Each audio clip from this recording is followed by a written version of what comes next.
Okay, unfortunately the video stopped as I was getting to the air conditioning unit. So we have kind of hot out here, so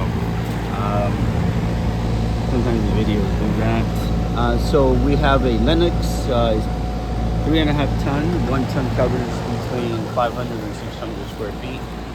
High efficiency system, so it will cover about 600 square feet per ton. So that's what we have here.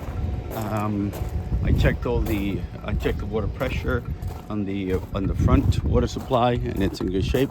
Going all the way around and check all the outlets. So the outlets are good, no problem there.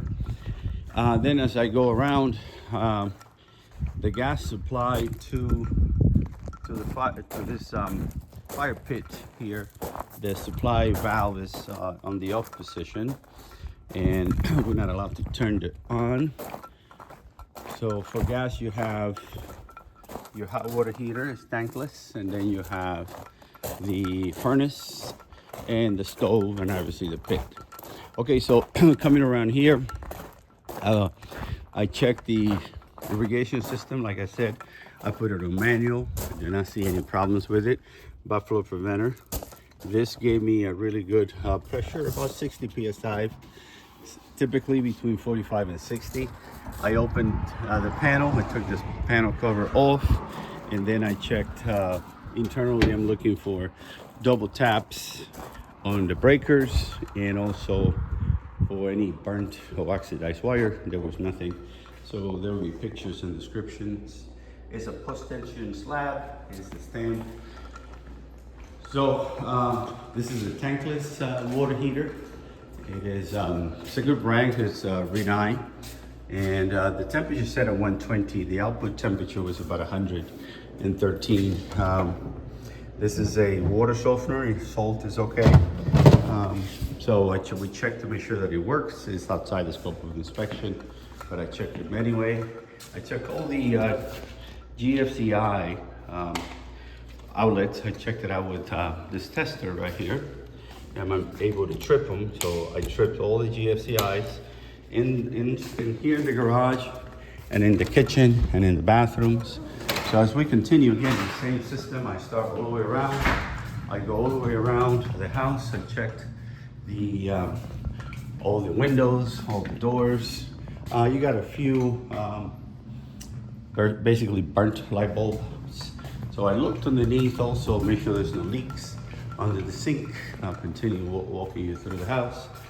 Here is in the master bedroom, and then the master bathroom. So the carpet a little bit, it's in good shape. It looks like not much, it's not stained, but you have wrinkles. And usually if you kick it back towards the end and cut the excessive amount of wrinkles, then it should be okay. So here are some of the lights, basically burnt light bulbs. Other than that, not much problems. This is here in the master bathroom, master toilet. I checked all the plumbing, no problem in there. The flooring is pretty solid. All the outlets, like I said, I double checked them all. Sliding door. In the kitchen here, I check all the appliances. Microwave works. This other oven works. This oven works. The only issue we have here is just these knobs, that they are not adjusted. So it shows like it's off, but right now it's off, but this is not indicating off. And then once you turn it on, the clicker stays on.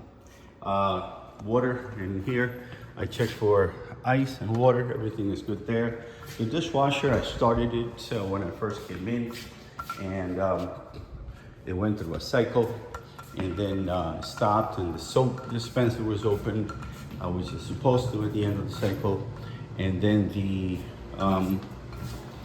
water was pumped out.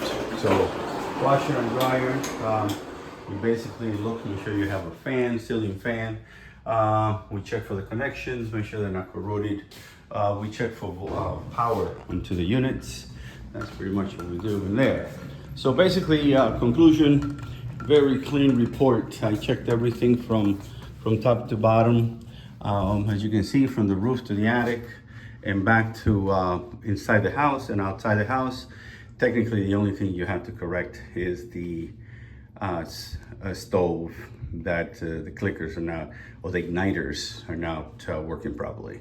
All right, I'll send you both links. Unfortunately, the first report, the first video got cut, but hopefully now you'll be able to see both. All right, you have a good day. Bye-bye.